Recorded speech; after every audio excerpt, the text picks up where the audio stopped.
कभी सोचा है एक ऐसा आदमी जिसे सबने पागल कहा, फिर भी उसने दुनिया बदल दी? ये कहानी है उस इंसान की, जो आसमान को भी छोटा समझता था। दक्षिण अफ्रीका, प्रिटोरिया का मोहल्ला। एक बच्चा खिड़की से आसमान को घूर रहा है। उसकी आंखों में एक बेचैन चमक थी, जैसे उसके अंदर कोई तूफान दबा हो। Elon रीव Musk. जन्म 28 जून 1971। लेकिन यह कोई साधारण जन्म नहीं था। ये एक ऐसे इंसान का जन्म था जो आगे चलकर पूरी पृथ्वी की दिशा बदलने वाला था। घर के अंदर झगड़े, स्कूल में हिंसा, दोस्तों की कमी और उसके दिमाग में दुनिया से अलग एक दुनिया। इलॉन बोलता कम था, सोचता ज्यादा था। उसकी माँ मे कहती थी, ये बच्चा कई बार मुझे सुनता ही नहीं था। ऐसा लगता था जैसे यह किसी और ग्रह पर रहता है।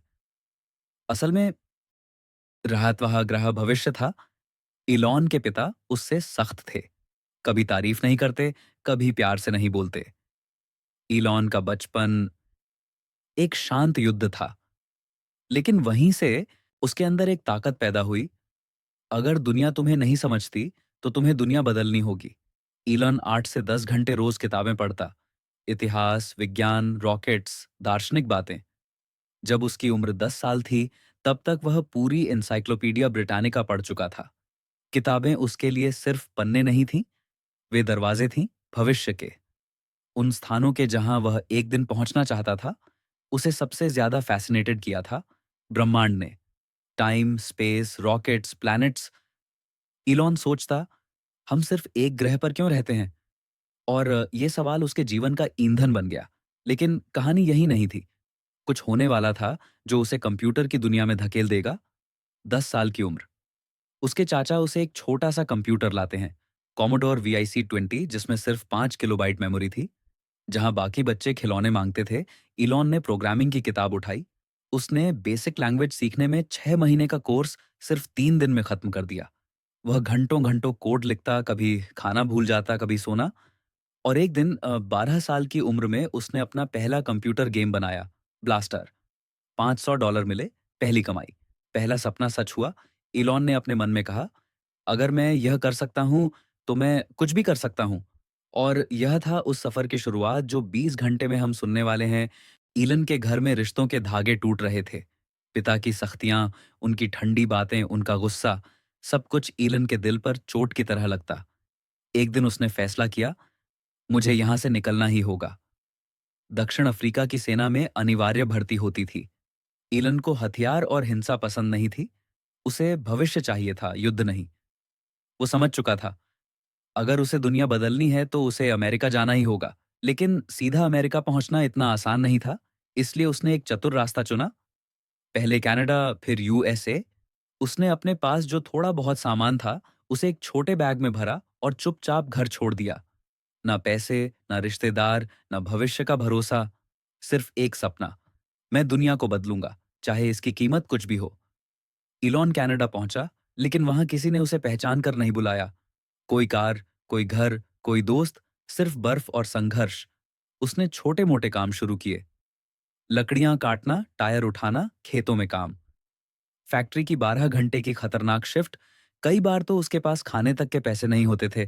कई रातें उसने ठंड में पेट पकड़े काटी। लेकिन वो फिर भी मुस्कुराता था। क्यों? क्योंकि वो जानता था, सबसे बड़ी जीतें सबसे खराब शुरुआतों से मिलती हैं। उस दिन उसने खुद से कहा, मेरी जिंदगी की सबसे खराब रातें मेरी सबसे अच्छी कहानी बनेंगी। और ऐसा ही हुआ। दिन में बिजनेस की पढ़ाई, रात में फिजिक्स और बीच में भविष्य की प्लानिंग। उसने हॉस्टल में लोगों को रूम रेंट पर रखना शुरू किया। एक घर लेकर पार्टियों की मेजबानी कराई। और वहीं से उसके पास थोड़े पैसे आने लगे।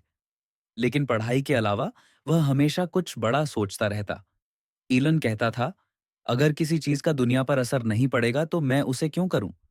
यह विश्वविद्यालय उसके लिए सिर्फ पढ़ाई नहीं थी। यह एक प्रयोगशाला थी, जहां वह अपने दिमाग को तेज कर रहा था। उसके आसपास के लोग समझ नहीं पाते थे कि वो क्यों 2 डिग्रियां एक साथ ले रहा है, इकोनॉमिक्स प्लस फिजिक्स। लेकिन ईलॉन जानता था, भविष्य इन्हीं दोनों के जोड़ से बनेगा। और वो गलत नहीं था। ईलॉन की भूख सिर्फ पैसे की नहीं थी, उसे दुनिया बदलनी थी। वो अमेरिका की बढ़ती इंटरनेट रेवोल्यूशन को देख रहा था। उसे समझ आया, एक दिन पूरा विश्व इंटरनेट पर होगा और मैं उसमें पहले होना चाहता हूं। उसने अपने भाई किम्बल के साथ मिलकर प्लान बनाया। हम शहरों के डिजिटल मैप्स बनाएंगे और लोगों को ऑनलाइन बिजनेस डायरेक्टरीज देंगे। यह आइडिया उस समय किसी ने समझा नहीं, क्योंकि दुनिया समझदार नहीं थी। लेकिन इलॉन था, यह विचार था जिप टू का बीज। एक ऐसी कंपनी जो आगे चलकर इंटरनेट इतिहास की पहली डिजिटल मैप कंपनीज में से एक बनेगी। लेकिन अभी सब कुछ सिर्फ शुरुआत थी। इलॉन और किम्बाल ने एक छोटा ऑफिस किराए पर लिया। ना खाना, ना बिस्तर, वही ऑफिस उनका घर था। इलॉन 22 घंटे काम करता। हाँ, 22 घंटे। बचे 2 घंटे वह ऑफिस के सोफे पर सो जाता। कंप्यूटर से उठकर वह कहते, नींद में क्या रखा है, भविष्य नहीं सोता। जिप 2 धीरे धीरे बढ़ने लगी, लेकिन पैसों की कमी थी। इलॉन दरवाजे दरवाजे जाकर समझाता, ये फ्यूचर है, ये इंटरनेट है, ये दुनिया बदल देगा। लोग हंसते थे, उसे पागल कहते। लेकिन फिर कुछ निवेशकों ने रुचि दिखानी शुरू की और पहली बार इलन को लगा, हाँ मैं कर सकता हूं। जिप टू तेजी से बढ़ी। कंपनी शहरों को डिजिटल बना रही थी, अखबारों को इंटरनेट पर ला रही थी। लेकिन बोर्ड ऑफ डायरेक्टर्स को इलॉन पर भरोसा नहीं था। उन्हें लगता था कि वह बहुत यंग है, अनुभवहीन है, पागल है। उन्होंने फैसला सुनाया, इलॉन मस्क, तुम सीईओ नहीं बन सकते। यह इलॉन की पहली बड़ी हार थी, उसकी खुद की बनाई कंपनी। लेकिन उसे चलाने से रोक दिया गया। इलॉन टूट गया? नहीं, उसने खुद से कहा, अगर तुम मुझे एक दरवाजे से रोकोगे तो मैं दीवार तोड़कर निकल जाऊंगा। और उसकी कंपनी बाद में $307 मिलियन में बेच दी गई। इलॉन के पास पहली बार $22 मिलियन आए। लेकिन कहानी यहीं खत्म नहीं होने वाली थी। ये तो बस लॉक वन था। आगे 100 ताले खुलने बाकी थे। इलॉन को बैंकिंग सिस्टम से नफरत थी। धीमा, जटिल, पेपर से भरा। उसने कहा, अगर मुझे परेशान करता है तो दुनिया को भी करता होगा। चलो बैंक बदलते हैं। उसने अपनी जिप्टू की कमाई का 80% एक नए स्टार्टअप में लगा दिया। X.com, एक ऐसा ऑनलाइन बैंक जो 1999 में साइंस फिक्शन जैसा लगता था। लोग हंसते थे, कोई ऑनलाइन बैंक इस्तेमाल नहीं करेगा। लेकिन एलन हंस रहा था, क्योंकि उसे पता था दुनिया वही करती है जो पहले पागल शुरू करते हैं। यही X.com बाद में पेपाल बनेगा और यहीं से मस्क की कहानी नई ऊंचाई पर पहुंचने वाली थी। X.com और कॉन्फिनिटी, दो कंपनियां, दो सपने, दो टीमें, दो अलग अलग दिशाएं। लेकिन मंजिल एक, ऑनलाइन पैसे की दुनिया बदलना। ईलन का X.com बेहद तेजी से बढ़ रहा था। लेकिन पीछे पीछे एक और कंपनी थी, कॉन्फिनिटी, जिसे पीटर थील और मैक्स लेफ्चिन चला रहे थे। दोनों कंपनियां एक दूसरे को हराने में लगी थीं। यूजर्स की होड़, फीचर्स की लड़ाई, फ्रॉड डिटेक्शन की जंग। लेकिन फिर कुछ ऐसा हुआ जिसने इतिहास बदल दिया। दोनों कंपनियों ने सोचा, लड़ते रहने से अच्छा होगा कि एक साथ मिलकर बड़ा बनाया जाए। और X.com और कॉन्फिनिटी जुड़कर बन गया पेपाल। लेकिन इलॉन को नहीं पता था कि इस जीत के साथ उसकी जिंदगी की सबसे बड़ी हार आने वाली है। इलॉन मस्क कंपनी का सीईओ था, लेकिन पेपैल के अंदर सभी लोग उसकी सोच को नहीं समझते थे।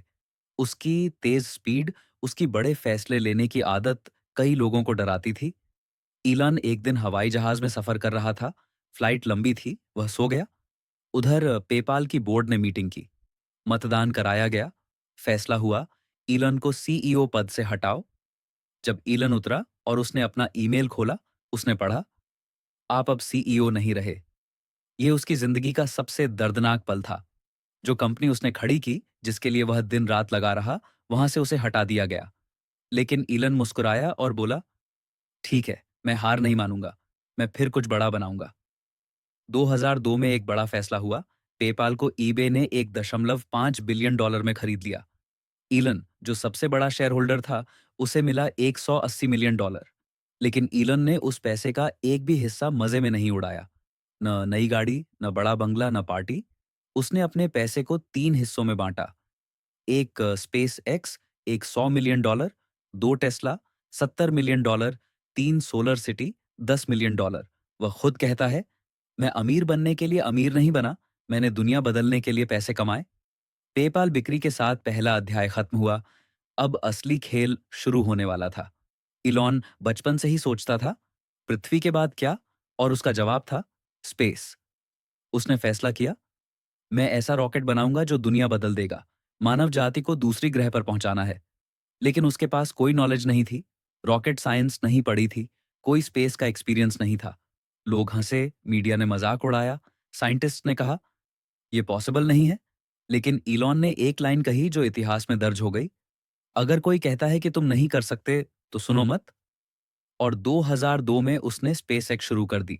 इलॉन ने चीप रॉकेट खरीदने के लिए रूस के इंजीनियर से मुलाकात की, लेकिन रूसी साइंटिस्ट्स ने उसका मजाक उड़ा दिया। कहा, you are just a little internet boy, तुम रॉकेट नहीं खरीद सकते।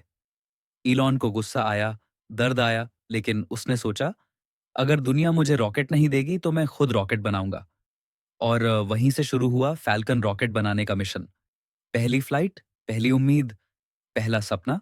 लेकिन फैल्कन 1 ने उड़ान भरी और कुछ ही मिनटों में क्रैश हो गया। टूटे हुए रॉकेट के साथ एलन के सपनों का एक हिस्सा भी टूट गया। लोग कहने लगे, स्पेस एक्स खत्म, एलन पागल है, उसका पैसा डूब गया। लेकिन एलन ने कहा, फेल होना जरूरी है, फेल से सीखो। और वह अगली उड़ान की तैयारी में लग गया। स्पेस एक्स ने दूसरा रॉकेट लॉन्च किया। सब लोग दुआ कर रहे थे, इलॉन की आंखें स्क्रीन पर जमी थीं। लेकिन कुछ ही देर बाद दूसरा रॉकेट भी क्रैश, टीम टूटने लगी, कंपनी में पैसे खत्म होने लगे, मीडिया उसका मजाक उड़ाने लगा। लेकिन इलॉन फिर भी बोला, एक बार और। अगर यह उड़ान भी फेल होती तो स्पेसएक्स खत्म हो जाती। इलॉन के पास पैसे नहीं थे, कंपनी में सैलरीज तक देने के पैसे नहीं बचे थे। लॉन्च का दिन आया, सबका दिल धड़क रहा था। रॉकेट उड़ा, आसमान में गया और फिर क्रैश। तीसरी बार टीम के लोग रोने लगे, कुछ लोग घर चले गए, सब सोच रहे थे खेल खत्म। लेकिन इलॉन धीरे से बोला, हम एक बार और करेंगे, बस एक आखिरी बार। इलॉन ने अपने सब बचत के आखिरी पैसे स्पेसएक्स को दिए। ये उड़ान इतिहास बनने वाली थी, या स्पेसएक्स का अंत। काउंटडाउन शुरू हुआ, 5 4 3 2 1, लिफ्ट ऑफ। इस बार फैल्कन एक सफल हुआ। दुनिया दंग रह गई, मीडिया चुप हो गया। नासा ने स्पेसएक्स को कॉन्ट्रैक्ट दिया और स्पेसएक्स ऑफिशियली दुनिया की पहली निजी कंपनी बन गई जो अंतरिक्ष में पहुंच गई। इलॉन की आंखों में आंसू थे। उसने कहा, मैंने कहा था, हार मानने से पहले एक बार और। स्पेसएक्स की सफलता के बाद इलॉन ने एक और युद्ध खोला, इलेक्ट्रिक कारों की क्रांति। टेस्ला की शुरुआत हो चुकी थी, लेकिन कंपनी टूटने के कगार पर थी। इलॉन ने अपने पैसे टेस्ला में लगाए क्योंकि वह मानता था, दुनिया पेट्रोल पर नहीं टिक सकती, भविष्य इलेक्ट्रिक है। लोग हंसे, कंपनीज ने बोला, इलेक्ट्रिक कार्स नहीं चलेंगी, टॉय कार है, फेल हो जाएगा। लेकिन इलॉन ने दुनिया को बताया, भविष्य वही बनाता है जो डर को पार करता है। टेस्ला की कहानी अब शुरू होने वाली थी, और यह उन कहानियों में से एक होगी जो दुनिया में क्रांति लाएगी। अगर आपको ऐसी कहानियों से मोटिवेशन मिलता है तो वीडियो को लाइक करो, चैनल को सब्सक्राइब करो और कमेंट में लिखकर बताओ अगली कहानी किसकी